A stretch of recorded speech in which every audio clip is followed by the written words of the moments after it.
There was a mystery hidden in the heart of God, back before time, back before the world was ever created.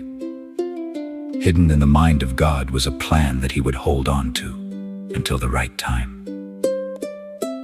And this is the story of the man who received that mystery on the road to Damascus, who would later declare many things, but one of the greatest is in Ephesians chapter 3, verse 9.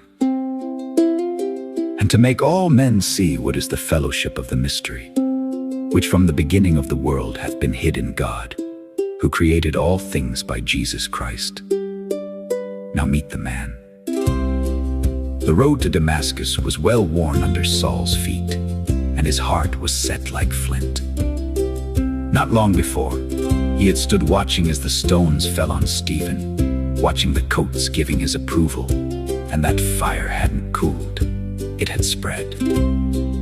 Now he carried letters, official documents from the high priest, granting him authority to enter the synagogues of Damascus, to find those of the way, men and women alike, and drag them back to Jerusalem in chains. He was not sneaking, he was marching. This was a man convinced he was doing God a service, zealous, certain dangers. He didn't know that the risen Lord of glory had his name on his lips. He didn't know that before he ever reached those Damascus gates, heaven was about to open, and everything Saul of Tarsus thought he knew was about to be shattered by a light brighter than the noonday sun. Acts 9:3-18 says, And as he journeyed, he came near Damascus. And suddenly there shined round about him a light from heaven. And he fell to the earth, and heard a voice saying unto him, Saul, Saul, why persecutest thou me? And he said, Who art thou, Lord? And the Lord said, I am Jesus whom thou persecutest. It is hard for thee to kick against the pricks. And he, trembling and astonished, said, Lord, what wilt thou have me to do? And the Lord said unto him, Arise and go into the city, and it shall be told thee what thou must do. And the men which journeyed with him stood speechless, hearing a voice, but seeing no man. And Saul arose from the earth, and when his eyes were opened, he saw no man. But they led him by the hand and brought him into Damascus. And he was 3 days without sight, and neither did eat nor drink.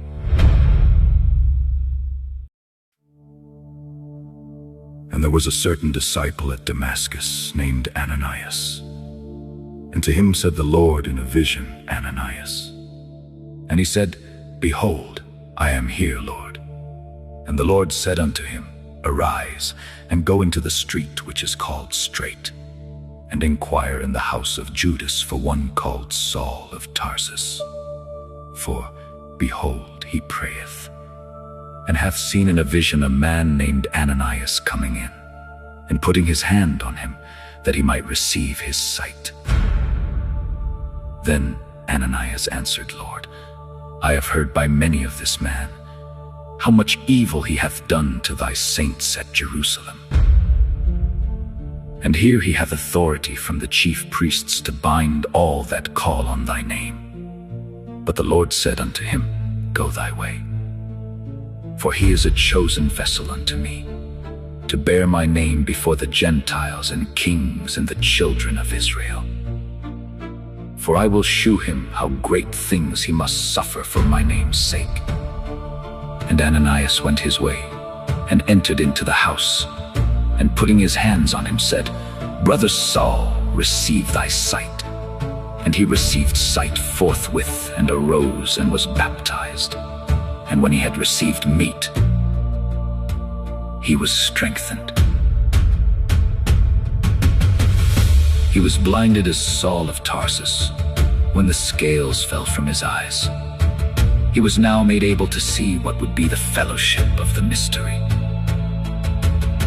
As we follow through Paul's letters, now an ambassador in chains, chronologically we can watch as he is equipped by Christ to reveal the gospel of reconciliation. The one new man, the new creature, the body of Christ.